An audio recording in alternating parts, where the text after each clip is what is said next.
Hello everyone. तो कैसे हैं आप लोग? आई होप बढ़िया ही होंगे। मैं पंकज राजपूत, आपका बायोलॉजी मेंटर एक्सपी क्लासेस पर आपका स्वागत करता हूं, जहां पर आपको फ्री एजुकेशन प्रोवाइड कराई जाती है ताकि आप अपने भविष्य में आगे बहुत कुछ हासिल कर सकें। तो जैसा कि हमने अपने क्या प्रीवियस टॉपिक में कंप्लीट किया था अंड जनन और शुक्र जनन की प्रक्रिया, आज हम कंप्लीट करेंगे इसमें क्या आतर्व चक्र या मेंस्ट्रुअल साइकिल।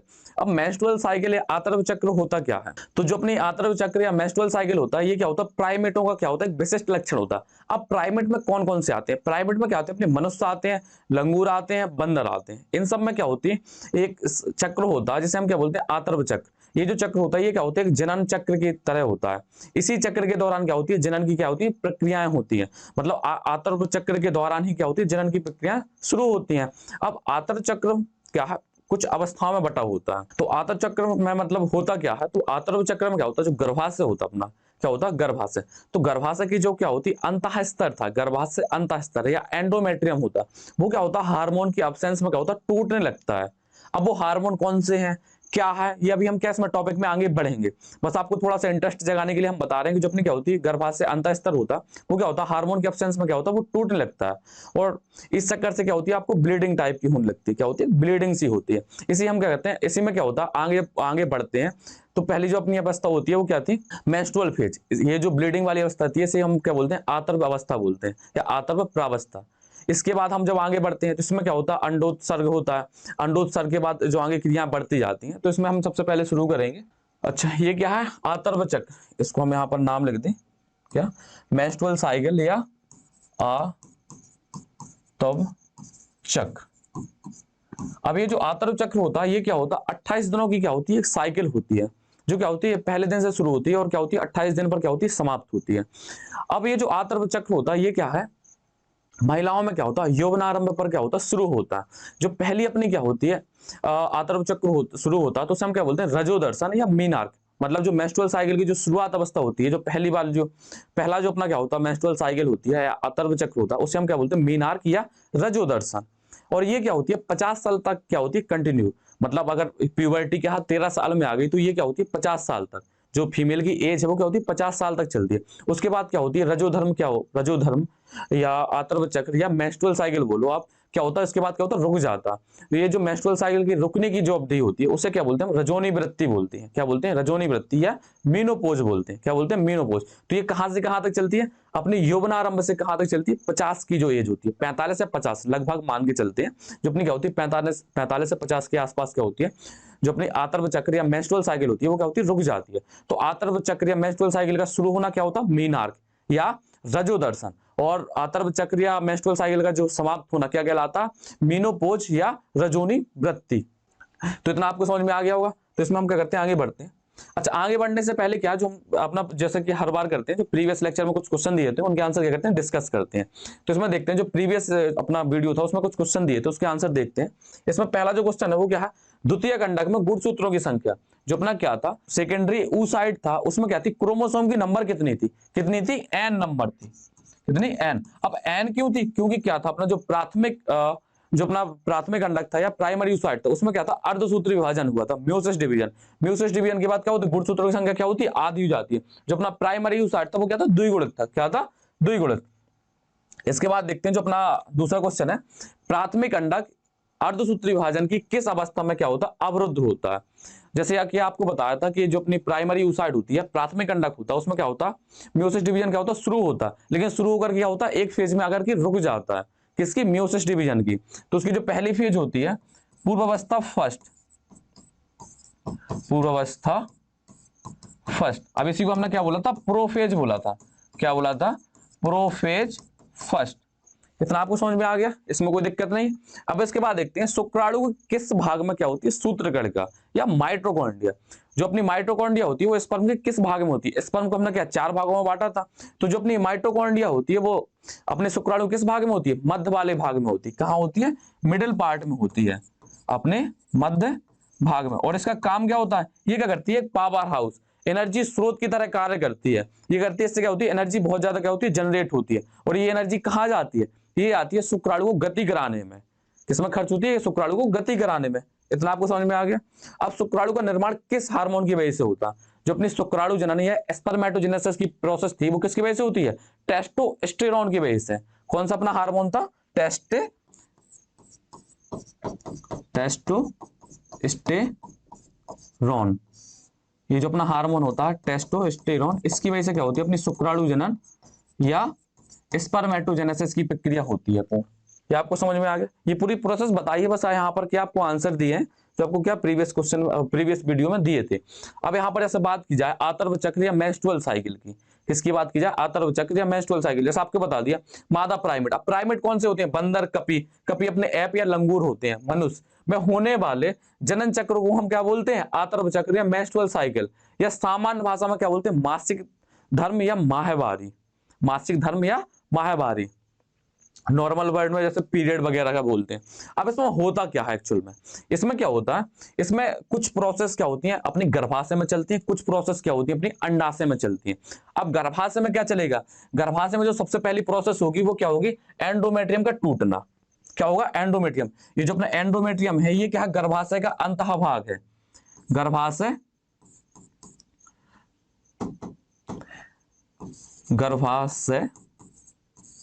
अंतः स्तर, गर्भाशय अंतः स्तर। ये जो अपनी एंडोमेट्रियम की जो लेयर है ये क्या होती है? इसका ब्रेक डाउन होता है। ये क्या होती है? टूटती है। ये टूटती है तो क्या होती है? ब्लड के फॉर्म में क्या होती है? बाहर निकलती है। पहला स्टेट ये होता है। अब इसके बाद क्या होता है? इसी में क्या होता है? दोबारा से एंडोमेट्रियम का क्या होता है? निर्माण शुरू हो जाता। क्या होता है? एंडोमेट्रियम का निर्माण शुरू होता। अभी किस हार्मोन की वजह से होगा, क्या होगा, ये प्रोसेस हम अभी आगे डिस्कस करेंगे। बस आपको बता रहे हैं एक ओवरव्यू के हिसाब से। और इसके अलावा इसमें क्या होती है? जो अपनी एंडोमेट्रियम बनती है ये क्या होती है? स्रावी या सीक्रेटरी हो जाती है। मतलब कुछ क्या होंगी? फ्लूइड या द्रव क्या करेंगे? स्रावित करेंगे। जिसका काम कौन, जिसको यूज कौन करेगा? अपना जो अपना अंडाणु आया या भ्रूण आया, उसके बारे में अभी अच्छे से बात करनी है। बस आपको ये देखना है कि जो आपको ये जो ग्लैंडुलर संरचना दिख रही है आपको, ये क्या होता है? इसकी ब्रेक डाउन होता है, ये टूटती है। और ये जो टूटती है तो क्या होती है? ब्लड के फॉर्म में क्या होती है? बाहर निकलती है। तो इसी को बोलते हैं हम क्या? आतर्व प्रावस्था या मेंस्ट्रुअल फेज। इसके अलावा ये क्या होती है? जब इसका दोबारा निर्माण होता है तो इसमें क्या होती है? कुछ रुधिर कोश का रुधिर वाहिकाएं आती हैं, ब्लड वेसल्स वगैरह, तो उनका क्या होता है? निर्माण होता है। या इसका दोबारा से किसका अपने किसका एंडोमेट्रियम या गर्भाशय अंतः स्तर का क्या होता है? दोबारा से निर्माण होता है। इसे पितृरोध भवन बोलते हैं। पहली अवस्था क्या हो गई? पहली अवस्था क्या हो गई? आतर्व प्रावस्था। इसमें क्या होगा? एंडोमेट्रियम टूट गई। आतर्व अवस्था में क्या होगी? एंडोमेट्रियम टूट गए। दूसरे में क्या होगा? पितृरोध भवन। मतलब इसमें क्या होगा? इसमें क्या होगा? दोबारा से क्या होगा? अपना अंतः स्तर का निर्माण शुरू हो जाएगा। और तीसरे नंबर पर क्या होता? स्रावी, सीक्रेटरी प्रवस्था या स्रावी प्रवस्था। मतलब इसमें जो अपनी क्या है? दोबारा से अपना क्या अंतः स्तर बना है, इसमें क्या होगी? कुछ रुधिर वाहिनियां भी बनेंगी। अब उन रुधिर वाहिनियों से क्या होगा? कुछ फ्लूइड या कुछ द्रव क्या होगा? स्रावित किया जाएगा। तो ये हो गई पहले नंबर पर क्या है? आतर्व प्रवस्था। दूसरे नंबर पर क्या? पितृरोध भवन और पितृरोध भवन प्रावस्था, मतलब किसी चीज का क्या? दोबारा से निर्माण होना। इसके अलावा जो तीसरी नंबर पे आती है वो क्या आती है? स्रावी प्रवस्था। ये कहाँ हो रही है? ये कहाँ हो रही है? ये सब क्या हो रही है? गर्भाशय में हो रही है। कहाँ हो रही है? गर्भाशय में। अब इसी समय पर साथ में क्या होती है? अपनी जो अंडाशय होती है इसमें भी ये होती है कुछ अवस्थाएं होती हैं। क्या होती हैं? कुछ अवस्थाएं होती हैं। जैसे क्या होती है? फॉलिकल्स का जो अपनी पुटिक थी, क्या थी? पुटिक, उनका क्या होता? परिपक्वन होता। क्या होता? परिपक्व। उनके परिपक्व होने के बाद उनसे क्या होता? अंड का क्या होगा? अंडाणु जो अपना बना था उसका क्या होगा? उत्सर्जन होगा। इसके अलावा जो फिर अपनी जो पुटिक का जो शेष भाग बनता था उस बचता था उसे क्या बोला था अपने? पीतपिंड या कार्पस ल्यूटियम। उसका क्या होता है? डीजनरेशन होता है। तो इसमें देखते हैं इसमें भी क्या होती है? जो अपने क्या गर्भाशय में तो आपको समझ में आ गई तीन अवस्थाएं होती हैं। इसी समय पर अपने अंडाशय में भी क्या होती है? कुछ अवस्थाएं होती हैं। क्या होती हैं? अंडाशय में भी क्या होती है? कुछ अवस्थाएं होती हैं। सबसे पहले तो क्या होता है? पुटकों का निर्माण होता है या पुटकों के पुटिक अवस्था लिख दो इसको हमने क्या लिखा? पुटिक प्रावस्था या फॉलिकल फेज बोलते हैं, पुटिक प्रावस्था। दूसरे नंबर पर क्या आता है? अंडोत्सर्ग आता है। क्या आता है? अंडोत्सर्ग या ओव्यूलेशन है, मतलब अंडाणु का क्या? विमोचन या उसका मुक्त होना। और जो सबसे लास्ट में आता है वो क्या आता है? अपना ल्यूटियल प्रावस्था या इसी को पीत प्रावस्था भी बोलते हैं। क्या बोलते हैं इसी को? पीत प्रावस्था। इसी को हमने क्या बोल दिया? पीत प्रावस्था। अब ये देखना है कि ये कब और किस हार्मोन की प्रेजेंस में कैसा क्या होता, अभी हमें इसके बारे में बात करनी है। तो आपको समझ में आ गया कि इसी समय पर ये जो दोनों अवस्थाएं हो रही हैं, गर्भाशय में और अंडाशय में, ये क्या होती है, साथ में एक कोऑर्डिनेट वे पर क्या होती है, कंप्लीट होती हैं। ठीक, तो यहां पर आपको समझ में आ गया। अब इसमें हम क्या करते हैं, आगे बढ़ते हैं। आपको इतना तो समझ में आ गया कि जो ब्लीडिंग होती है वो किसकी वजह से होती है। जो ब्लीडिंग की होती है वो क्या होती है, अपनी ये जो क्या है, एक मादा का क्या है, जनन भाग है। इसमें क्या अपना ये गर्भाशय दिख रहा है। जो गर्भाशय क्या होता है, 3 परतों से मिलकर के बना होता है, एक बाह्य परत, एक मध्य परत, तो सबसे क्या होती है, अंतः परत। तो जो अपनी अंतः परत होती है, एंडोमेट्रियम, इसका क्या होता है, ब्रेक डाउन होता है। तो इसके ब्रेक डाउन की वजह से क्या होता है, यहाँ पर क्या होती है, ब्लड जैसी क्या होती है, ब्लड जैसा क्या होता है, फ्लूइड बनता है, यही क्या होता है, बाहर निकलता है।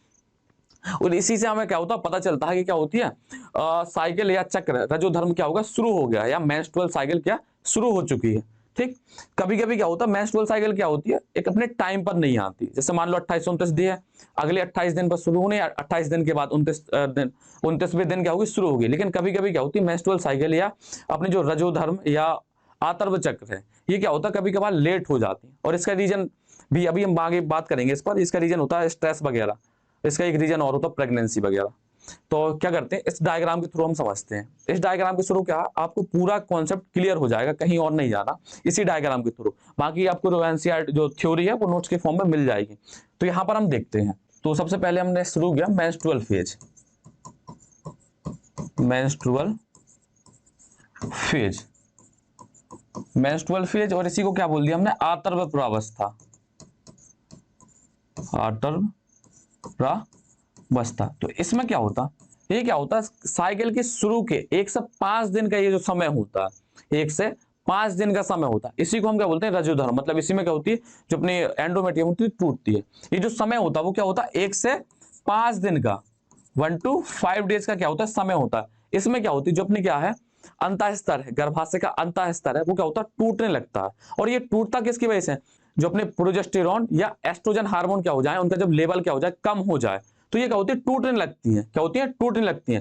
तो यहां पर अगर देखा जाए तो किसकी वजह से, जो अपने क्या, प्रोजेस्टेरॉन, प्रोजेस्टेरॉन और ईस्ट्रोजन, ईस्ट्रोजन जो अपना हार्मोन है, इनका क्या होता है, कमी होने लगती है। इन दोनों हार्मोन की वजह से क्या होता है, जो अपने एंडोमेट्रियम है या अंतः स्तर, गर्भाशय अंतर स्तर है, इसका क्या होता है, ब्रेक डाउन होने लगता है। क्या होता है, वो टूटने लगती है।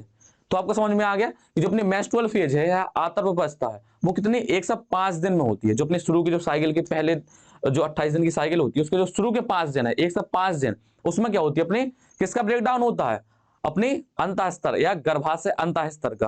और ये किस हार्मोन की वजह से होता है, ये प्रोजेस्टेरॉन और एस्ट्रोजन। पहले तो हम हार्मोन की बात कर लें, किसकी बात कर लें, हार्मोन। अभी हार्मोन बनते कहां पर है, कैसे बनते हैं, तो इसमें हम देखते हैं। यहां पर क्या करते हैं, आपको छोटा सा क्या बना लें, हाइपोथैलेमस बना लें। क्या बना लें, यहां पर क्या, हाइपोथैलेमस बना लिया। ये जो बड़ा सा स्ट्रक्चर दिख रही है, क्या है, हाइपोथैलेमस है। ये क्या, हाइपोथैलेमस। और ये छोटी सी आपको मटर जैसी संरचना दिख रही है, गोल गोल, इसको क्या बोला हमने, पीयूष ग्रंथि या पिट्यूटरी ग्लैंड। तो इसमें होता क्या है, जैसे ही क्या करते हैं, जब स्त्रियां या जो अपने फीमेल्स हैं, वो क्या करती है, जब यौवनारंभ पर पहुंचती हैं, तो क्या होते हैं, यहां से जो अपना हाइपोथैलेमस है, ये क्या करता है, गोनोराइया, GnRH, गोनाडोट्रोपिन रिलीजिंग हार्मोन क्या होता है, मुक्त करता है। ये हार्मोन जाता है कहां पर, अपने पिट्यूटरी ग्लैंड के पास। किसके पास जाता है, पिट्यूटरी ग्लैंड। तो पिट्यूटरी ग्लैंड क्या होता है, 2 हार्मोन मुक्त करती है, एक FSH और एक LH।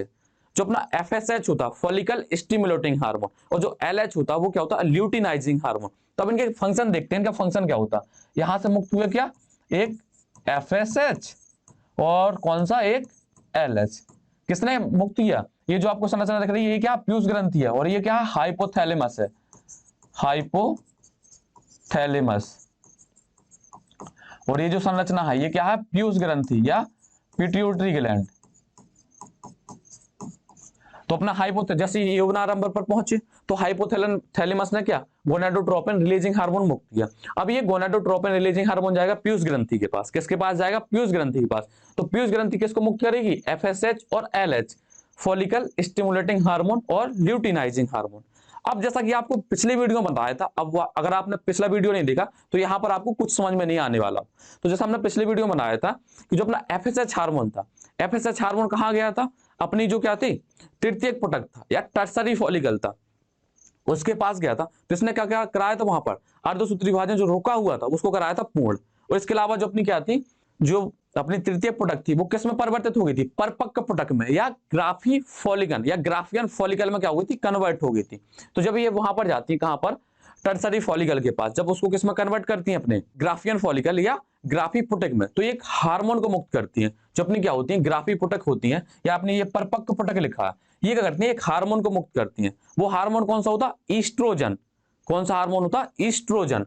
तो ये मुक्त करती है। यहाँ पर एक पेज ले लें आपको, तो इकट्ठा समझ, यहाँ पर एक पेज ऐड करते हैं, जैसे यहाँ पर बना लेंगे डायग्राम, आपको पूरा विथ डायग्राम फ्लो के थ्रू ही समझा देंगे, तो आपको क्या होगा, दिक्कत नहीं होगी। ठीक है, तो ये अपना क्या है, ये अपना क्या है, हाइपोथैलेमस। क्या है, हाइपोथैलेमस। ये आप 11th में इसके बारे में अच्छे से पढ़ चुके हैं।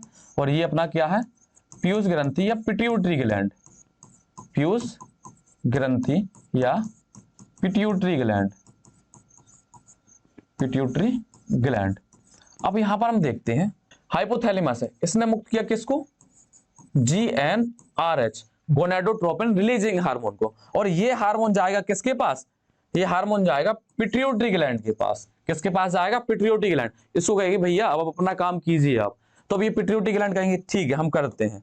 तो ये क्या करेंगे, कौन से हार्मोन मुक्त करेंगे, दो हार्मोन मुक्त करेंगे, एक कौन सा, FSH, और एक कौन सा, LH।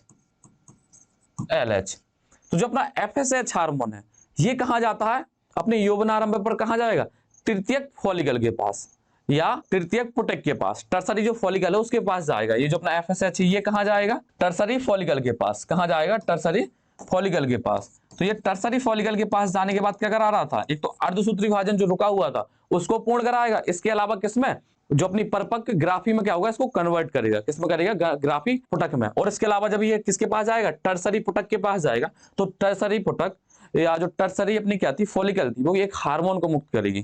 किसको मुक्त करेगी, हार्मोन को। ये किसके पास गया, टर्सरी फॉलिकल के पास या तृतीयक पुटक। अब हिंदी अंग्रेजी में ज्यादा आपको कंफ्यूजन नहीं होनी है, आपको लिखा मिल जाएगा सब, बस आप भावनाओं समझिए।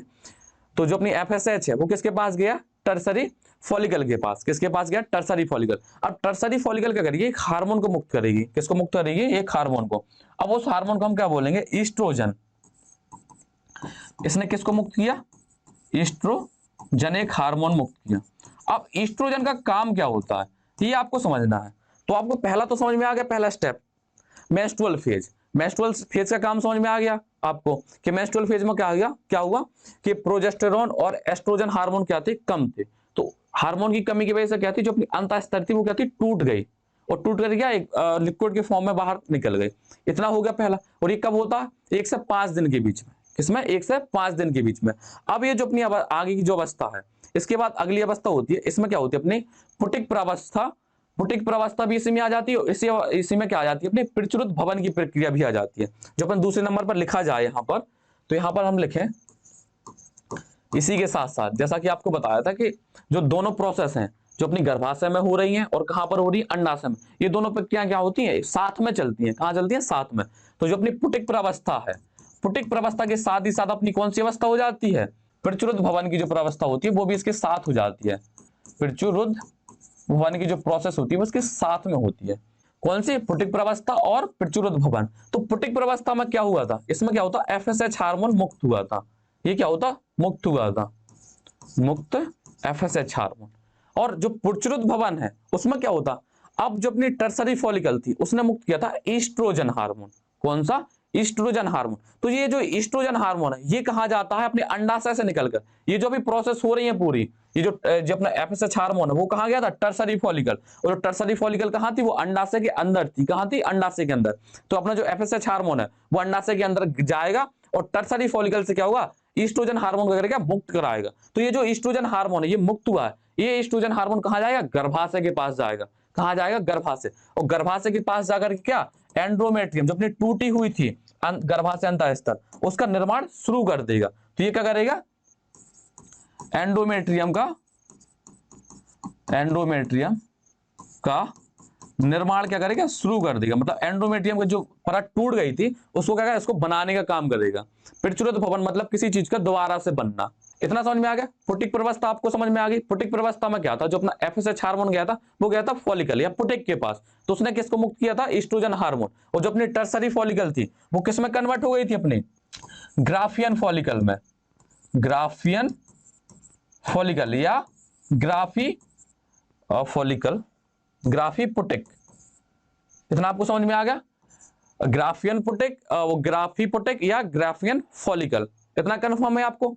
तो आपको पहला समझ में आ गया आतर्व प्रवस्था, आतर्व प्रवस्था समझ में आ गया। इसके बाद क्या था पुटिक प्रवस्था या प्रचुरित भवन, ये आपको समझ में आ गया। अब इसके बाद क्या करते हैं हम आगे बढ़ते हैं, कहां बढ़ते हैं आगे। अब जो अपना LH हार्मोन था, क्या था LH हार्मोन। अब इसके पहले हम आपको एक चीज और ध्यान दिलाएं, ये जो टाइम होता है इसका जो टाइमिंग होती है वो क्या होती है 6 से क्या होती है 13 दिन के बीच में चलती है। जो अपनी आतर्व प्रवस्था थी वो कितनी 1 से 5 दिनों के बीच में, और जो पुटिक प्रवस्था और प्रचुरित भवन की प्रवस्था होती है वो कहां तक चलती है 6 से 13वें दिन। कितने दिन चलती है 6 से 13वें दिन के बीच चलती है। इतना आपको समझ में आ गया, यहां तक कोई दिक्कत नहीं होगी। अब क्या होता, अब ये जो अपना LH हार्मोन है, क्या है LH हार्मोन, जो अपना LH हार्मोन है ये कहां जाएगा, ये जाएगा किसके पास, जो अपनी ग्राफी जो परिपक्व पुटिक थी, क्या थी परिपक्व पुटिक, उसको क्या करेगी फटने के लिए क्या करेगी उत्सर्जित करेगी। जो अपनी ग्राफी पुटिक थी उसके अंदर क्या था द्वितीय कंडक था, क्या था द्वितीय कंडक, तो उसको क्या करिए अब मतलब उसको फटने के लिए क्या करिए उत्प्रेरित करेगी, क्या करेगी प्रेरित करेगी। जब उसको फट जाएगी अपनी किसके पास, LH गया किसके पास ग्राफियन फॉलिकल के पास, मान लो यहां आया ये आया इसके पास ग्राफियन फॉलिकल के पास, तो ग्राफियन फॉलिकल क्या होगी फट जाएगी, क्या हो जाएगी फट जाएगी। जब ग्राफियन फॉलिकल फटेगी, आपको ग्राफियन फॉलिकल अच्छे से बता चुके हैं हम, नहीं है तो इस डायग्राम के थ्रू और एक बार बता दे रहे। यहां पर क्या है ये अपनी परिपक्व क्या है पुटिक है। अब यहां पर ये आपको फटती दिख रही है, यहां पर ये टूटती दिख रही है, यहां पर ये टूटती दिख रही है, तो ये क्या होती है, ये अपनी जो अवस्था होती है ये होती है अंडोत्सर्गी अवस्था। 13 दिन तक हो गया, 13 दिन तक कौन सी अवस्था चली पुटिक अवस्था प्रचुरित भवन, मतलब जो अपना अंतः गर्भाशय अंतः स्तर था वो बन चुका है, उसका निर्माण शुरू हो गया है।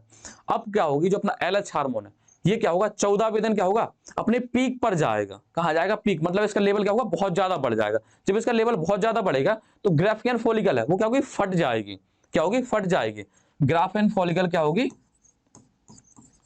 फट जाएगी। और ये फट जाएगी तो क्या करेगी अंडा का क्या करेगी उत्सर्जन, क्या करेगी अंडोत्सर्ग करेगी, अंडोत्सर्ग जो अपना सेकेंडरी अंडक था उसका क्या करेगी उसको मुक्त कर देगी, उसको मुक्त कर दी। जैसे इस डायग्राम में आप समझ रहे, ये आपको ग्राफ के थ्रू दिख रहा है, यहाँ पर LH हार्मोन, ये आपको जो दिख रहा है LH हार्मोन क्या है पीक पर गया है, ये जो ब्लू कलर की आपको दिख रही है इसका ग्राफ क्या ऊपर जा रहा।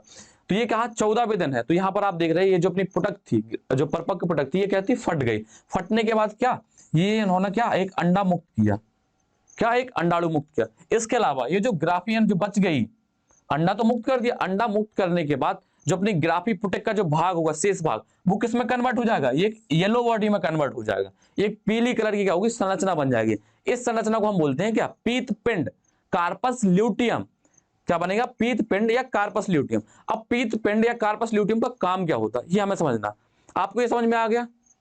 तो जो अपना ये दूसरी अवस्था थी, दूसरी के बाद जो अपनी तीसरी अवस्था होगी, यहां पर और पेज ऐड करना पड़ेगा, ये जो अपनी तीसरी अवस्था थी इसमें क्या था अंडोत्सर्ग था, क्या था अंडोत्सर्ग।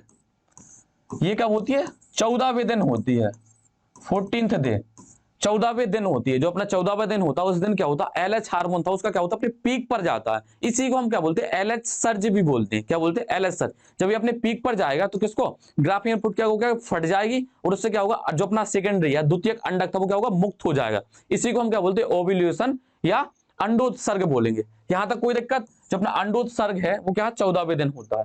इसमें क्या होता है LH जो अपना हार्मोन है वो क्या होता है एकदम पीक पर जाता है, अच्छा खासा पीक पर जाएगा। क्या होगा इससे क्या होगा किस पर एक्ट करेगा एक्ट ऑन ग्राफियन फॉलिकल। ये किस पर एक्ट कर रहा मतलब किस पर कार्य कर रहा ग्राफियन फॉलिकल पर क्या कर रहा कार्य कर रहा। और ग्राफियन फॉलिकल क्या होगी फट जाएगी, ग्राफियन फॉलिकल फट जाएगी और अंडक क्या करेगी मुक्त कर देगी, अंडक मुक्त करेगी। तो यहां पर क्या है ये मतलब अंडक है और ये मान लो यहां पर ये ग्राफियन फॉलिकल है ये फटी हुई है, ये ग्राफियन फॉलिकल फटी है, इसका कुछ हिस्सा बचाएगा। और जैसे मान लो ये ग्राफियन फॉलिकल है इसके अंदर ये अंडक है, जब ये फटेगी तो ये दो हिस्से होंगे ना, एक अंडक बचेगा ये कुछ शेष भाग बचेगा किसका अपना ये ग्राफियन फॉलिकल का। तो ये जो ग्राफियन फॉलिकल जो बची है ये किस में कन्वर्ट हो जाती है ये पीत पिंड में कन्वर्ट होती है, किसमें पीत पिंड में क्या होती है परिवर्तित हो जाती है। आपको समझ में आया। अंडोत्सर्ग वाले स्टेप में केवल इतना होता है कि LH जो अपना हार्मोन है ये क्या जाता है अपने चरम सीमा पर, कहा जाता है एकदम अधिकतम सीमा पर जाता। जब अपनी क्या होगी अधिकतम सीमा पर जाएगा तो ये किसके पास जाएगा, ग्राफियन फॉलिकल को क्या करेगा उत्तेजित करेगा ताकि वो फट जाए, और वो फटेगी तो किसका, अंडक को क्या करेगी मुक्त कर देगी। और ये जो अपना अंडक मुक्त हुआ ये क्या होता है द्वितीयक अंडक होता है। क्या होता है द्वितीयक अंडक। इतना आपको समझ में आ गया, इसमें कोई दिक्कत। तो अब जो हिस्सा बचा हुआ था किसका, ग्राफी पुटेक का जो शेष हिस्सा बचा था ये किसमें कन्वर्ट हो जाएगा, ये कन्वर्ट हो जाएगा एक येलो बॉडी में। ये येलो बॉडी, ये जो येलो बॉडी होती है ये क्या होती है पीत पिंड बोलते हैं इसे, क्या बोलते हैं पीत पिंड या कार्पस ल्यूटियम, क्या बोलते हैं इसको पीत पिंड, पीत पिंड या इसी को हमने क्या बोल दिया कार्पस ल्यूटियम, कार्पस ल्यूटियम या पीतपिंड। अब ये जो पीतपिंड बना है या कार्पस ल्यूटियम बना है इसका काम क्या होता है, असली खेल इसी का है। अब ये जो पीतपिंड बना है, अब इसके बाद पहुंचते हैं हम अगली अवस्था पर, एक पेज और ऐड करते हैं यहाँ पर हम मान लो आए चौथी अवस्था पर। चौथी अवस्था पर क्या है, एक तो पीत अवस्था, इसको नाम दे देंगे, जिसमें पीत पिंड बन रहा है तो हमने क्या बोल दिया पीत प्रावस्था बोल दिया, पीत प्रावस्था। और इसी के साथ चलती है क्या श्रावी प्रावस्था, श्रावी प्रावस्था। तो अपनी सभी प्रावस्था क्या है एक दूसरे के साथ चल रही है, कोऑर्डिनेट वे पर चल रही है। तो ये जो अवस्था चलती है क्या होती है 15वें दिन से क्या होती है 28वें दिन के बीच में चलती है, 15 दिन से कहा 28 दिन के बीच में चलती है। पहली जो अवस्था थी वो क्या 1 से 5 दिन के बाद, जो दूसरी व्यवस्था थी वो क्या थी 6 से 13 दिन के बाद, और जो तीसरी अवस्था थी वो क्या थी 14वें दिन। केवल 14 दिन की बात कर रहे हैं, जो 14वां दिन होगा उसी दिन होती है अंडोत्सर्ग की अवस्था। मतलब एक मान के चलते हैं कि जो अपना क्या होता है LH जो सर्ज होती है, LH हार्मोन का जो पीक होती है वो क्या होती है 14वें दिन क्या होती है हाई होती है। जब ये हाई होगी तो उसी दिन क्या होगा अंडा उत्सर्जित होगा। इतना आगे समझ में। इसके बाद का जो चौथी व्यवस्था होती है वो क्या होती है 15 से 28 दिन, 28 या 29, क्योंकि साइकिल मान के चलते हैं 28 दिन की होती है सामान्य में। अगर वो बीमारी से गिर सकते तो वो एक बात है, उसमें अलग चर्चा करेंगे। तो यहाँ पर क्या होती है पीत प्रावस्था या श्रावी प्रावस्था। इसमें होता क्या, तो अपनी क्या बनी थी एक पीत पिंड बना था, कार्पस ल्यूटियम बना था। किससे, जो अपनी ग्राफियन फॉलिकल फटी थी, ग्राफियन फॉलिकल फटने के बाद अंडाणु उत्सर्जित हो गया था, उसका जो शेष भाग बचा था वो किसमें कन्वर्ट हो गया था पीत पिंड में। किसमें, पीत पिंड में। वैसे तो सब पीला पीला दिख रहा है पेन की वजह से, अब क्या करते हैं इसको चेंज करते हैं। अब कहते कहोगे सब पीला पीला कर दिया तो पीत पिंड समझ में नहीं आ रहा, ये क्या पीत पिंड है, क्या है पीत पिंड। अब पीत पिंड का कार्य क्या होता है, पीत पिंड क्या करता है 2 हार्मोन मुक्त करता है। कौन कौन से, प्रोजेस्टेरोन और ईस्ट्रोजन। ये क्या करता है मुक्त, ये रिलीज करता है किसको, नंबर 1 पर क्या प्रोजेस्टेरोन, प्रोजेस्टेरोन, और दूसरे नंबर पर क्या ईस्ट्रोजन। एक ईस्ट्रोजन कहां से मुक्त हुआ था, एक ईस्ट्रोजन हुआ था अपने फॉलिकल से। अब ये दूसरी बार जो ईस्ट्रोजन मुक्त होगा वो कहां से हुआ पीत पिंड से। तो जो अपना प्रोजेस्टेरोन मुक्त हुआ इसका कार्य क्या होता है, इसका कार्य होता है जो अपनी अंतःस्तर का निर्माण शुरू किया था ईस्ट्रोजन ने, उसमें करता रुधिर वाहिनियों का निर्माण शुरू करता। क्या करता रुधिर वाहिनियों का। मान लो अगर जैसे कोई एक ये है, जैसे आपने मिट्टी वगैरह देखी होगी, जैसे कोई मिट्टी रखी है उसके बगल से कोई नदी निकलेगी, क्या निकलेगी नदी, तो जो मिट्टी जो बहाव है बहाव के साथ जल्दी काट ली जाएगी। अगर वहां पेड़ पौधे नहीं है, मृदा स्खलन तो आपने देखा होगा, अगर उनमें क्या है जड़ें नहीं है, मतलब वहां पर पौधा लगा नहीं हुआ तो मिट्टी को जकड़ेगा नहीं, और मिट्टी को जकड़ेगा नहीं तो वो क्या होगी आराम से टूट जाएगी। जो मिट्टी के जो बहाव होगा, जैसे मान लो ये नदी है, यहाँ का जो हिस्सा है ये वाला, यहाँ पर ये मिट्टी है, यहाँ पर ये मिट्टी है, और इस मिट्टी पर ना कोई घास है ना पेड़ पौधे कुछ नहीं है। तो यहाँ से जब पानी आएगा तो इस मिट्टी को बहाते हुए ले जाएगा बहुत आसानी से। अगर यहाँ पर घास हो जाए या पेड़ पौधे हो जाए तो इस मिट्टी को होंगे जकड़ लेंगे बहुत अच्छे से, क्या करेंगे जकड़ लेंगे। तो इस वजह से क्या होगी वो इतनी आसानी से क्या होगी बह नहीं पाएंगी, बह तो जाएंगी वो अलग केस है मिट्टी वाला नदी वाला। लेकिन हम एक एग्जांपल के तौर पर बताते हैं, अगर यहाँ पर पेड़ पौधे या घास वगैरह नहीं होगी तो जड़ की वजह से क्या होगी मिट्टी पर पकड़ अच्छी नहीं बनेगी, और पकड़ नहीं बनेगी तो नदी के पानी आराम से इस मिट्टी को बहा ले जाएगा। तो इसी प्रकार से अपने जो गर्भाशय या अंतःस्तर होता है वो क्या होता है, उसमें क्या होती है कुछ रुधिर वाहिनियां बनती है। क्या बनती है रुधिर वाहिनियां, जैसा कि आप इसमें देख रहे होंगे यहाँ पर ये आपको दिख रहा है ऊपर से, ये आपको दिख रहा है ये जिसमें येलो येलो करके बना रहे पहाड़ जैसे, ये क्या अपना गर्भाशय का अंतःस्तर है। ये क्या है गर्भाशय का अंतःस्तर। अब ये गर्भाशय का जो अंतःस्तर है इसके अंदर आपको क्या ब्लू कलर की रेड कलर की कुछ संरचना दिख रही होंगी। ये ब्लू कलर और रेड कलर की संरचना क्या होती है, इसको पकड़ने का या अच्छे से मजबूती प्रदान करने, और मजबूती के अलावा इनका कार्य क्या होता है न्यूट्रिशन भी लाती है। यहाँ पर ब्लड आएगा, ब्लड में ही क्या होता है अपना न्यूट्रिशन होगा, और जो खराब ब्लड होगा उसको वापस भी ले जाएंगे। तो यहाँ पर आपको क्या होगी कुछ झिल्ली जैसी संरचना दिख रही होंगी पतली पतली, यहाँ पर ऐसी कुछ ये अपनी क्या होती है, रुधिर वाहिनियां लगी होती हैं। तो रुधिर वाहिनियां क्या होती हैं, एक तो इसको मजबूती प्रदान कराती हैं, मजबूती प्रदान कराने के अलावा ये क्या करती हैं, इसको पोषण प्रदान करने का कार्य करती हैं। क्या करती हैं, पोषण प्रदान करने का कार्य। तो ये रुधिर वाहिनियों का जो निर्माण है वो कौन करता है, ये करता है प्रोजेस्टेरॉन हार्मोन। कौन सा, प्रोजेस्टेरॉन हार्मोन। और ये जो प्रोजेस्टेरॉन हार्मोन है मुक्त किसने किया था, ये मुक्त किया था पीतपिंड ने। किसने मुक्त किया था, पीतपिंड ने। यहां पर इसकी स्पेलिंग गलत लिख दी है, इसको सही करते हैं। पीतपिंड ने, किसने मुक्त किया था, पीतपिंड ने। कौन सा, प्रोजेस्टेरॉन हार्मोन और ईस्ट्रोजन। तो प्रोजेस्टेरॉन का समझ में आया, ये करता है कि रुधिर वाहिनियों का निर्माण करता है और उसकी क्या करता, उसको बैलेंस या संतुलित बनाने का कार्य करता है। जो अपना गर्भाशय अंत स्तर है उसको संतुलित बनाने का कार्य करता है। और इसके अलावा जो अपना ईस्ट्रोजन है, अब ईस्ट्रोजन इसका कार्य क्या है, ये करता है जो बचा कुचा काम है इसको निपटाने का कार्य। मतलब जो आधी अभी आधी क्या बनी थी, ऐसे मान लो जो अंत स्तर है उसका पूर्ण तरीके से क्या हुआ, निर्माण नहीं हुआ। तो जो अभी रह गई थी अंत स्तर, उसको दोबारा से, जो बचा हुआ अभी रह गया था उसको दोबारा से बनाने का कार्य कौन सा करता, ईस्ट्रोजन करता। इतना आपको समझ में आया। तो यहां से आप समझते हैं हम डायग्राम के। अब जैसे ये है पीतपिंड, क्या है, पीतपिंड। अगर ये पीतपिंड नष्ट हो जाए, क्या हो जाए, नष्ट हो जाए। जब जैसे मान लो अब पीतपिंड 28 दिन के बाद तो नष्ट होगा, जैसे 28 दिन हो गए। अब 28 दिन के बाद क्या होगा, ये पीतपिंड क्या होगा, नष्ट होगा। जब ये नष्ट हो जाएगा तो प्रोजेस्टेरॉन हार्मोन और एस्ट्रोजन हार्मोन का क्या होगा, लेवल गिर जाएगा। जब एक बार प्रोजेस्टेरॉन हार्मोन और एस्ट्रोजन हार्मोन का लेवल गिरेगा तो वो क्या होगी, जो अपनी गर्भाशय अंतर है वो स्तर वो क्या होगी, फिर से टूटना शुरू हो जाएगी। अब मानते हैं यहाँ पर 28 दिन तक हो गए, 15 से 28 दिन के अंतर्गत क्या होगा, पूरी तरीके से अपना गर्भाशय अंतर स्तर बन चुका, अच्छा तरीके से मजबूत बन चुका। अब क्या, जैसे आप फिर से साइकिल शुरू होगी 28 दिन के बाद, पहला दिन। तो 28 दिन के बाद जो अपनी पीतपिंड होती है ये क्या होती है, नष्ट हो जाती है। नष्ट होने के बाद क्या होती है, कार्पस एल्बाइकेंस या व्हाइट कलर की बॉडी बनाती है, व्हाइट कलर की संरचना बनाती है, उसे हम बोलते हैं कार्पस एल्बाइकेंस। एनसीईआरटी में बहुत ज्यादा नहीं दिया गया उसके बारे में, तो हम बात नहीं करेंगे, तो नहीं बता देंगे।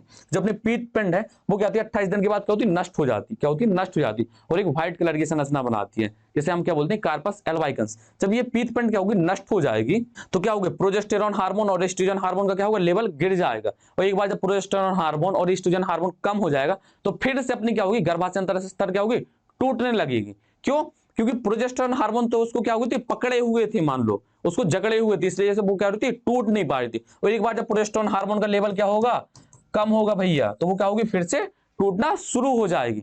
अब जो टूटना शुरू हुई है मतलब क्या, अगला चक्र क्या होगा, शुरू हो गया है। वो 28 दिन के बाद क्या होगी, फिर पहला दिन आएगा, पहला से 5वां दिन चलेगा, फिर से साइकिल क्या होगी, रिपीट होती रहेगी। साइकिल का मतलब ही यही होता है।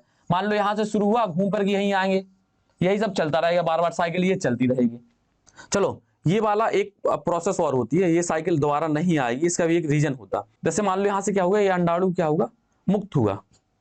अगर इस अंडाणु को क्या होगा, निषेचन हो जाए, अगर इस अंडाणु का निषेचन हो जाए, अगर इस अंडाणु को निषेचन हो जाएगा तो क्या होगा, प्रोजेस्टेरॉन का जो लेवल है वो क्या होगा, बरकरार रहेगा। और प्रोजेस्टेरॉन का लेवल क्या होगा, बरकरार रहेगा, तो जो अपनी क्या थी, गर्भाशय अंतर स्तर थी वो क्या होंगी, बराबर रहेंगी। मतलब जो गर्भाशय अंतर स्तर क्या होगा, मोटा बना रहेगा। तो जो अपना जो एस्ट्रोजन था उसका काम क्या था, पहला जो एस्ट्रोजन मुक्त हुआ उसने गर्भाशय अंत स्तर को क्या बनाने का काम किया। जो दूसरी बार गर्भाशय अंत स्तर होगा उसका काम क्या होगा, उसको और उसकी मोटाई को और बढ़ाने के लिए। अब मोटाई क्यों बढ़ाएंगे, इसका भी रीजन होता है। जैसे मान लो यहीं पर एक पेज ऐड करते हैं, जैसे मान लो ये गर्भाशय है अपना, क्या है, गर्भाशय है। एक रफली डायग्राम बनाते हैं, ये अपना क्या है, गर्भाशय। अब यहां से क्या है, यहां से क्या हो रहा, अपना निषेचित अंडाणु आएगा यहाँ पर। तो यहाँ पर मान लो पतली दीवार है, अच्छा पतली दीवार तो उसमें चिपक अच्छे से पकड़ नहीं बना पाएगा। तो यहाँ पर क्या करते हैं, जब अगर ये परत मोटी हो जाए, ये परत मोटी हो जाए तो ये आराम से क्या होगा, इसमें धंस जाएगा। इसमें क्या होगा, आराम से ये धंस जाएगा और इसका अंतारोपण या इम्प्लांटेशन की प्रोसेस क्या होगी, पूर्ण हो जाएगी। और इससे क्या होगा, फिर इससे भ्रूण बनना शुरू हो जाएगा। इससे मतलब बेबी का बर्थ, मतलब बेबी जो बनने की प्रोसेस होती है वो क्या होती है, आगे शुरू हो जाएगी। तो इसलिए क्या होती है, गर्भाशय का जो स्तर होता है वो क्या होता है, मोटा बनाया जाता है। कभी कभी आपने देखा होगा कि किसी किसी से क्या होता, बच्चा मिसकैरेज हो जाता है। क्या होता है, मिसकैरेज। मिसकैरेज वर्ड का आपने सुना होगा कि जो गर्भाशय में बच्चा था वो क्या हो जाता है, गिर जाता है। उसका रीजन क्या होता है, उनमें क्या होता है, प्रोजेस्टेरॉन हार्मोन का क्या होता है, लेवल गिर जाता, लेवल कम हो जाएगा। जब प्रोजेस्टेरॉन हार्मोन का लेवल कम होगा तो जो अंतःस्तर होंगे ये टूटने लगेंगे, और ये जो अंतःस्तर टूटेंगी तो बनी सी बात है, यहाँ पर जो भी चीज चिपकी होगी वो भी क्या होगी, साथ में बह के बाहर निकल जाएगी। तो इसलिए क्या करते हैं डॉक्टर वगैरह, क्या होते हैं, प्रोजेस्टेरॉन हार्मोन के क्या होते हैं, इंजेक्शन वगैरह देते हैं, जिसमें क्या होते हैं, प्रोजेस्टेरॉन के क्या होते हैं, हार्मोन जैसे किसमें कम होते हैं, तो पिल से इंजेक्शन के थ्रू क्या होते हैं, प्रोजेस्टेरॉन हार्मोन दिए जाते हैं। तो आपको यहाँ इतना समझ में आ गया, इस साइकिल में कोई दिक्कत, इस वाली साइड। अब इसमें हम बात करते हैं, इसमें जो शुरू का जो 5 का दिन है उसको हमने रजो धर्म या ऋतुस्राव या आतर्व चक्र की आतर्व प्रावस्था बोला। उसके बाद कहते हैं पुटिक प्रावस्था या प्रचुरत भवन, यहाँ पर ये कट गया, यहाँ पर प्रचुरत भवन लिखा है यहाँ पर। इसके बाद क्या होती है श्रावी प्रावस्था, इसके बाद क्या होता है अगला चक्र क्या होता है शुरू हो जाता है। यहाँ पर आपको ये दिख रहा होगा ब्लीडिंग, ये आपको रेड रेड कलर की ये संरचना दिख रही है यहाँ पर, ये क्या होगा ब्लीडिंग हो रही है कितने 1 से 5 दिन की। इसको हमने क्या बोला रजो दर्शन। रजो दर्शन तो ये था कि जो शुरू का जो पहला शुरू होता है उसे हमने रजो दर्शन बोला, इसको बोला हमने क्या रजो धर्म या आतर्व प्रावस्था। इतना आपको समझ में आ गया, यहां तक कोई दिक्कत नहीं होनी चाहिए। आपको क्या समझ में आ गया, एफएसएच का कार्य समझ में आ गया, एलएच का कार्य समझ में आ गया, ये जो पूरी चारों अवस्थाएं होती हैं इनके बारे में समझ में आ गया कि अपनी मेंस्ट्रुअल फेज में क्या होता है। मेंस्ट्रुअल फेज के अलावा जो पुटिक प्रावस्था होती है, प्रचुरत भवन होती है, ये इसका भी कार्य समझ में आ गया आपको। और एक बात और बतानी है, ये जो अंडाणु का उत्सर्जन हुआ है ये क्या होता एक टाइम पर एक ही ओवरी से मुक्त होता, मतलब एक अंडाशय से एक टाइम पर एक ही क्या होगा अपना अंडा या अंडाणु क्या होगा मुक्त होगा। ऐसा नहीं कि दोनों ओवरी या अंडाशय से क्या होगा 2 अंडाणु क्या होगा मुक्त हो जाए, एक टाइम पर एक ही मुक्त होगा। यहां तक आपको कोई दिक्कत नहीं। और निषेचन की क्रिया होने के बाद क्या होता है प्रोजेस्टेरोन का लेवल बढ़ा रहता है, कंटिन्यू रहता है एक समान, तो उससे क्या होती है अंतःस्तर क्या होता है टूटता नहीं है। या मानते हैं कि उससे क्या होता है दोबारा से क्या होती है अंतःस्तर टूटता नहीं है, अंतःस्तर नहीं टूटेगा तो क्या उससे क्या होगा ब्लीडिंग नहीं होगी। तो कभी कभी क्या होता है जो अपने अंतःस्तर उसके ना टूटने को क्या होती है निषेचन या प्रेगनेंसी की एक अवस्था मानती है। अगर क्या है पीरियड या मासिक धर्म अपने क्या होते हैं समय से नहीं हुए तो उसका क्या होता है एक संकेत माना जाता है कि हो सकता है ये क्या हो प्रेग्नेंट या क्या हो उसमें अपना जो अंडाणु मुक्त हुआ था वो क्या हो गया अंतारोपित हो गया, वो किसमें गर्भाशय में। तो इतना समझ में आ गया, मतलब वो निषेचन की क्रिया को दिखाता है, किसको दिखाता है निषेचन की प्रक्रिया। लेकिन कभी कभी क्या होता है जो अपने मासिक धर्म है वो समय पर इसलिए नहीं आती है कि क्या होता कि अच्छी डाइट ना लेने की वजह से, मतलब जो खान पीन है उसमें क्या हो थोड़ा बहुत कोताही दर्शाए, या इसके अलावा क्या हो कुछ टेंशन है या टेंशन वगैरह स्ट्रेस वगैरह की वजह से क्या होते हैं अपने जो पीरियड वगैरह होते हैं वो क्या होते हैं लेट हो जाते हैं। जरूरी नहीं कि क्या अपना जो अंडाणु है उसका निषेचन हुआ हो कि उसी वजह से क्या हो लेट हो रहे हो। ठीक, तो यहाँ पर ये आपको समझ में आ गया, ये आपको ये नोट्स मिले हैं तो आप पढ़ लेना इनको, बाकी हम इस बार इसकी रीडिंग करा दे रहे हैं। प्रथम ऋतुस्राव रजो धर्म की जो शुरुआत होती है वो कब होती है प्यूबर्टी पर शुरू होती है, जिससे हम क्या बोलते हैं रजो दर्शन या मीनार के बोलते हैं।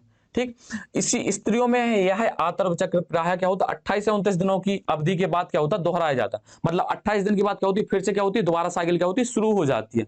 इतना आगे समझ में। इसलिए एक रजो धर्म से दूसरे रजो धर्म के बीच की घटना चक्र को क्या बोलते हैं हम आतर्व चक्र या मेंस्ट्रुअल साइकिल कहते हैं।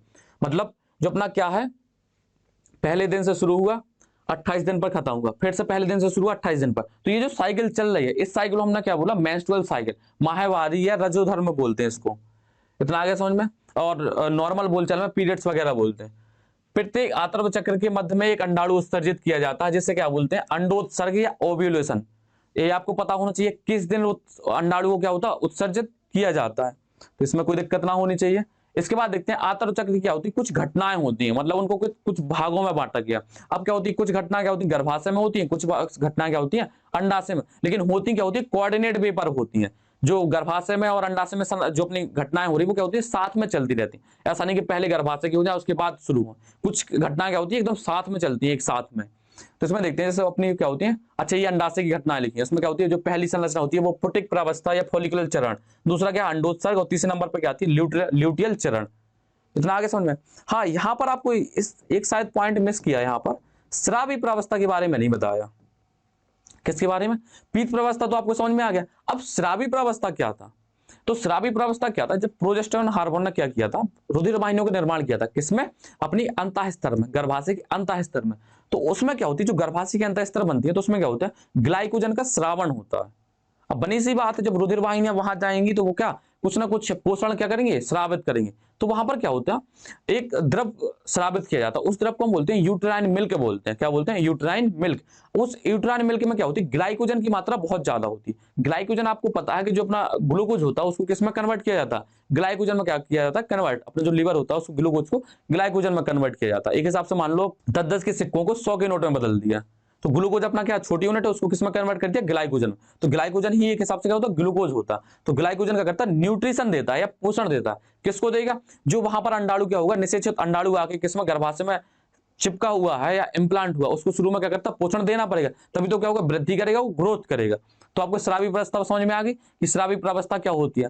तो स्रावी प्रावस्था यही होती है कि जो अपनी प्रोजेस्टेरोन हार्मोन है उसने क्या किया था, क्या रुधिर वाहिनियों का निर्माण किया था। उन रुधिर वाहिनियों से क्या होता है, कुछ द्रव स्रावित होता है, उस द्रव को हम बोलते हैं यूट्राइन मिल्क। उस यूट्राइन मिल्क में क्या होती है, ग्लाइकोजन की मात्रा ज्यादा होती है। ग्लाइकोजन की मात्रा क्या करती है, उसको पोषित करने का कार्य करती है। किसको, जो अपना अंडाणु है, उस जो निषेचन अंडाणु उसको क्या करती है, जो उसको पोषण प्रदान करने का कार्य करती है। इतना आपको समझ में आ गया। अच्छा, ये अब ये कहती है गर्भाशय में या आतर्व चक्र के आधार पर कुछ संरचनाएं घटनाएं होती हैं। आतर्व चरण या मेंस्ट्रुअल फेज, इसी को क्या बोलते हैं, रजोधर्म में भी बोलते हैं। प्रावार्धन चरण या इसी को प्रचुरित भवन भी बोलते हैं, प्रोलिफरेटिव फेज। इसके अलावा होती है स्रावी चरण या सीक्रेटरी फेज। इनके बारे में आपको बहुत अच्छे से बता दिया, ये आपको रीड करनी है। तो इसमें देखते हैं आतर्व चक्र। यह चरण आतर्व चक्र के शुरुआती 1 से 5 दिनों की क्या होती है, अंतर्गत होता है। इसमें गर्भाशय अंतः स्तर तथा उसकी रुधिर वाहिनियों का क्या होता है, ह्रास होता है। बता दिया आपको कि जो अपनी क्या थी, एंडोमेट्रियम थी और उसमें जो ब्लड वेसल्स थी वो क्या होती है, टूटती हैं। जब वो टूटेंगे तो क्या होती है, ब्लड जैसी संरचना दिखती है, वही क्या होता है, बाहर निकलता है। किससे, वेजाइना के थ्रू बाहर निकल जाता है। जो एक तरल फ्लूइड के रूप में क्या होता है, बाहर निकलने लगता है। यह रुधिर की तरह प्रतीत होता है। जो ब्लीडिंग होती है वो क्या होती है, रुधिर की तरह ही दिखती है। इस चरण की जो शुरुआत होती है वो क्या होती है, ल्यूटिनाइजिंग हार्मोन की कमी की वजह से होती है। अब ल्यूटिनाइजिंग हार्मोन कम हो जाएगा तो अपनी क्या थी, कार्पस ल्यूटियम होगी, क्या होगी, खत्म हो जाएगी। और कार्पस ल्यूटियम खत्म होगी तो प्रोजेस्टेरोन और एस्ट्रोजन का लेवल गिर जाएगा। और एक बार जब प्रोजेस्टेरोन का लेवल गिरेगा तो अपनी अंतःस्तर या एंडोमेट्रियम थी वो क्या होगी, टूटना शुरू हो जाएगी। तो इसमें देखते हैं एलएच की कमी होने की वजह से क्या होती है, पीत पिंड कार्पस ल्यूटियम क्या होती है, नष्ट होने लगता है। जिससे क्या होती है, प्रोजेस्टेरोन तथा एस्ट्रोजन का क्या होता है, स्रावण रुक जाता है। और प्रोजेस्टेरोन हार्मोन की कमी से क्या होती है, अंतःस्तर का क्षरण या नष्ट होना क्या होता है, शुरू हो जाता। ये आपको इतना समझ में आ गया। आतर्व चक्र के दौरान 50 से 150 ml रुधिर का, ये थोड़ा एनसीईआरटी के बाहर है, ये आपको इतना याद कर लेना। जो ब्लीड अपनी क्या होती है, मेंस्ट्रुअल साइकिल के दौरान जो भी ब्लीडिंग होती है वो कितनी होती है, 50 से 150 ml के आसपास क्या होता है, ब्लड मुक्त होता है उसमें से। अब इसके बाद आती है क्या, पुटकीय चरण या प्रचुरित भवन चरण, फॉलिकुलर फेज या प्रोलिफरेटिव फेज। इसमें क्या होता है, ये भी पता है आपको। आतर्व प्रावस्था के बाद 6 से 13 दिनों की मध्य क्या होती है, प्रावस्था होती है। इस प्रावस्था को क्या बोलते हैं, फॉलिकुलर प्रावस्था बोलते हैं। इसके अंदर क्या होता है, अंडाशय के भीतर प्राथमिक पुटक में क्या होती है, वृद्धि होती है और एक पूर्ण ग्राफी पुटक में क्या होता है, बन जाता है। जब अपना प्राथमिक पुटक था किस में परिवर्तित होता है, पूर्ण या परिपक्व ग्राफी में या ग्राफियन फॉलिकल में क्या होता है, परिवर्तित होता है। इसी दौरान क्या होता है, एस्ट्रोजन का होता है, हार्मोन का मुक्त होता है। इन पुटकों का निर्माण होता है वो पीयूष ग्रंथि से मुक्त एफएसएच हार्मोन की वजह से होता है। इतना आगे समझ में। निर्मित हुई पुटकों से एस्ट्रोजन नामक हार्मोन का श्रावण होता है, जो नष्ट हुए गर्भाशय अंतःस्तर का पुनः निर्माण क्या होता है, शुरू कर देता। गर्भाशय का पुनः निर्माण क्या कहलाता, प्रचुरित भवन कहलाता। क्या कहलाता, प्रचुरित भवन कहलाता है। तो ये जो लिखा है यहाँ पर प्रचुरित भवन, जैसे आपको पूछ लिया जाए कि प्रचुरित भवन की परिभाषा क्या, तो आप बता देंगे गर्भाशय का जो अंतःस्तर है उसके दोबारा से निर्माण की प्रक्रिया को हम क्या बोलते हैं, प्रचुरित भवन। और किस हार्मोन की वजह से होता है, ये एस्ट्रोजन हार्मोन की वजह से ही शुरू होता है। इसके बाद होता है अंडोत्सर्ग। अंडोत्सर्ग आपको पता है कि किस दिन होता है, 14वें दिन होता। क्यों होता, एलएच हार्मोन का क्या होता, पीक बढ़ जाता है।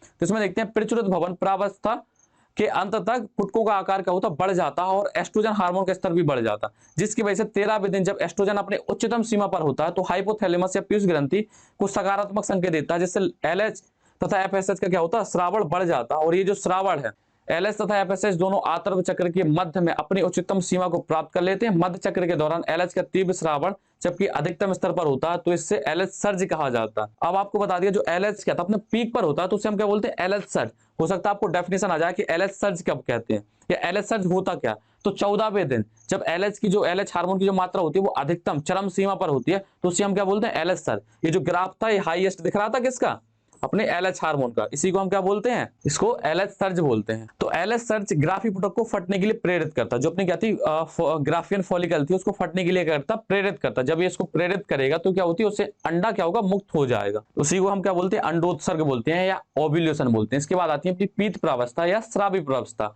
तो अंडोत्सर्ग के पश्चात पीत प्रावस्था होती है, जिसके दौरान क्या होता है, ग्राफी पुटक का शेष बचा भाग पीत पिंड में परिवर्तित हो जाता। जो ग्राफियन फॉलिकल का शेष भाग बचा था वो किसमें कन्वर्ट हो जाता, कार्पस ल्यूटियम में। का रूप धारण, यह पीत पिंड भारी मात्रा में प्रोजेस्टेरोन तथा एस्ट्रोजन क्या करता, मुक्त करता। अब आपको पता है प्रोजेस्टेरोन करता क्या, रुधिर वाहिनियों का निर्माण करेगा, उसको थिक बनाएगा, उसको मोटा करेगा। और एस्ट्रोजन वो बचा कुचा काम उसको निपटाएगा। जबकि प्रोजेस्टेरोन गर्भाशय के अंतःस्तर में रुधिर वाहिनियों का निर्माण करता है, एंडोमेट्रियम का संतुलन बनाए रखता है और उसे क्या करता है, टूटने से बचाता है। ये प्रोजेस्टेरोन का कार्य होता है। ये आपको समझ में आ गया। इस प्रकार गर्भाशय अंतःस्तर अंडाणु के अंतरारोपण तथा सगर्भता या प्रेगनेंसी के लिए क्या करता है, तैयार करता है। जब वो थिकनेस हो जाएगी, आपको पता है कि अगर कोई चीज मोटी है तो उसमें क्या होती है, जल्दी चीज चिपक जाती है, अगर पतली रहेगी तो उसको टकराएगी, गिर जाएगी। सगर्भता के दौरान आतरव चक्र की सभी घटनाएं क्या होती हैं, बंद हो जाती हैं। अगर क्या हो, प्रेगनेंसी हो जाए, क्या हो जाए, प्रेगनेंसी, तो ये जो ब्लीडिंग वाली मेंस्ट्रुअल साइकिल की जो क्रियाएं थी, ये क्या होती हैं, सब रुक जाती हैं। और क्या होता है, जो अपना बेबी बर्थ होता है वो क्या होता है, कंटिन्यू हो जाता है। जब निषेचन नहीं होता तो पीट पिंड में क्या होता है, ह्रास हो जाता है और क्या होता है, अंत स्तर का क्या होता है, विखंडन हो जाता है, जिससे रजोधर्म या नया चक्र शुरू हो जाता, यानी माहवारी पुनः शुरू हो जाती है। स्त्री में जो आतर्व चक्र है वो 50 वर्ष की आयु के बाद क्या होता है, बंद हो जाता है। इसी को हम क्या बोलते हैं, रजोनी वृत्ति या मीनोपोज बोलते हैं। इस प्रकार रजोदर्शन से लेकर रजोनी वृत्ति की अवस्था में चक्रीय रजोधर्म सामान्य जनन अवधि का सूचक है। मतलब मीनार्क से लेकर के मीनोपोज के बीच में क्या होती है, प्रेगनेंसी होती रहती है। मतलब उसमें क्या होती है, जनन की प्रवस्थाएं हो सकती हैं, लेकिन जैसे ही हम किसमें मीनोपोज की बात क्या होती है, जो रिप्रोडक्शन है या क्या हो, अंडाणु मुक्त करने की जो प्रक्रिया होती है वो क्या होती है, बंद हो जाती है। इसके बाद क्या होती है, फिर फीमेल है वो क्या होती है, कभी भी क्या होती है, गर्भवती नहीं हो सकती है। इसके बाद क्या होती है, आतर चक्र के दौरान कुछ स्वच्छता होती है, कि मतलब जो अपनी रजोधर्म या पीरियड के दौरान क्या हमें कुछ सफाई बरतनी पड़ती है, जिससे क्या हो, कुछ इन्फेक्शन वगैरह हो या इससे हम बीमार भी ना पड़े। आतर्व चक्र के दौरान स्वच्छता बनाए रखना अति आवश्यक है। प्रतिदिन स्नान करना चाहिए, पर स्वयं को साफ रखना चाहिए। हमेशा साफ सैनिटरी पैड, नैपकिन अथवा घर पर तैयार किए गए कपड़े के पैड को बदलें। उपयोग किए हुए नैपकिन अथवा घर पर तैयार किए गए कपड़े के पैड को कागज के लिफाफे में लपेट कर क्या कचरे में डाल दें, ऐसे खुले ना डालें। चलो इसमें कुछ क्वेश्चन दे दें आपको। आज हमने सीखा क्या, जैसा कि हर अपने लेक्चर की बात क्या करते हैं, हम कुछ क्वेश्चन देते हैं। आज हमने सीखा, अब क्या सीखा वो तो अगले वाले वीडियो में पता चलेगा, जब आपके आंसर अच्छे मिलेंगे। और हाँ, कमेंट में आप आंसर करेंगे तो उससे हमें भी थोड़ा मोटिवेशन मिलेगा और थोड़ा अच्छा भी लगेगा। इसलिए क्या आपको हर क्वेश्चन क्या कमेंट में नीचे पिन करने हैं। तो इसमें जैसे पहला क्वेश्चन देखा जाए, जो LH सर्ज है वो किस दिन होता है, किस दिन होता है। इसके अलावा दूसरे नंबर पर देखें,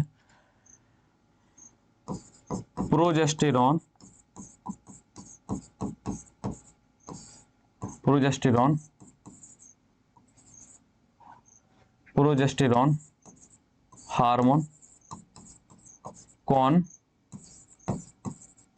मुक्त करता है। इसके अलावा तीसरे नंबर पर हम देखते हैं, जो धर्म या अपनी आतर्व चक्र के दौरान गर्भाशय का कौन सा स्तर टूटता, मतलब उसकी कौन सी लेयर टूटती है, स्तर टूटती है, स्तर टूटता है। इसके अलावा चौथे नंबर पर देखें तो LH हार्मोन का फंक्शन क्या होता है। एक मिनट, हाँ, LH हार्मोन का कार्य। तो ये क्या आपके क्वेश्चन है। इसके अलावा आपको पूरा टॉपिक क्या कंप्लीट करा दिया, इसमें कोई दिक्कत होगी नहीं और होनी भी नहीं चाहिए। आपको एक एक पॉइंट अच्छे से क्लियर करा दिया, कोई डाउट भी नहीं बचा होगा। और ये आपको ग्राफ समझ में आ गए होंगे। इसमें से आपको ग्राफ देखें तो इसमें क्या होती है, मतलब लगता है कि इतना खतरनाक डायग्राम बना, तो इसमें कुछ नहीं है। ये क्या हो रही है, अपनी फॉलिकल्स क्या हो रही हैं, अपनी फॉलिकल्स का क्या हो रहा है, परिपक्वन होते जा रहा। एक बार जब परिपक्व होंगे उससे क्या होगा, अंडाणु रिलीज होगा। क्या होगा, अंडाणु रिलीज होगा। तो ये जो अपने परिपक्व की जो अवस्था होती है, इस पर क्या होता है, FSH हार्मोन कार्य करता है किस पर, टर्सरी फॉलिकल पर। टर्सरी फॉलिकल पर कार्य करेगा तो किसको मुक्त करेगा, अपने किसको, परिपक्व अपटिक में परिवर्तित कर देगा। उससे क्या होगा, अंडाणु मुक्त होगा। अंडाणु मुक्त होने के बाद क्या होगा, जो अवस्था जो भी क्या बचेगी अपनी ग्राफियन फॉलिकल का जो भी पार्ट बचेगा वो किसमें कन्वर्ट हो जाएगा, पीत पिंड में कन्वर्ट हो जाएगा। और पीत पिंड अगर निषेचन की क्रिया नहीं हुई है तो वो पीत पिंड क्या होती है, नष्ट होने लगती है। अगर निषेचन की क्रिया हो चुकी है तो पीत पिंड क्या होता है, बना रहता है और क्या प्रोजेस्टेरोन हार्मोन को कहता है मुक्त करता रहता है, जिससे क्या होती है, गर्भाशय टूटता नहीं, सॉरी गर्भाशय का अंतःस्तर टूटता नहीं है। ठीक है, तो ये आपको दिखती है। जो 28 दिन के बाद फिर से क्या होती है, आतर्व चक्र क्या होता है, शुरू हो जाता। तो यहाँ पर ये समझने की बात ये है कि जरूरी नहीं है कि निषेचन हो तभी क्या हो, पीरियड ना आए या मेंस्ट्रुअल साइकिल शुरू ना हो। कभी कभी आपको बताती है कि पुअर डाइट की वजह से भी या पुअर हेल्थ या कुछ स्ट्रेस वगैरह है, टेंशन वगैरह, उसकी वजह से क्या होती है, कभी कभी क्या होती है मेंस्ट्रुअल साइकिल क्या होती है, रुक जाती है। तो ऐसा कोई संकेत नहीं होता कि अगर पीरियड नहीं आए या मेंस्ट्रुअल साइकिल नहीं है, आ रही है, तो क्या है उससे क्या हो, वो गर्भवती हो चुकी है या उसमें निषेचन, अंडाणु का निषेचन हो चुका है। तो ये आपको अपनी क्या, अपनी कॉन्सेप्ट अच्छे से क्लियर रखनी है और अच्छे से पढ़ते रहना, नोट्स साथ के साथ बनाते रहना। नोट्स आपको बहुत ईजी लैंग्वेज में आपको मिल रहे हैं, आपको टेलीग्राम पर नोट्स प्रोवाइड किए जाएंगे, बस आपको कितना केवल क्या वीडियो को ध्यान से सुनना है और इन जो नोट्स लिखिए सेम टू सेम लाइन को आपको नोट्स में उतार लेनी है। तो आई होप आपको ये कॉन्सेप्ट अच्छी समझ में आएंगे और एक्सपी क्लासेस को जितना हो सके उतना आप अपना प्यार दीजिए और इसके साथ जुड़े रहिए। आगे थैंक यू।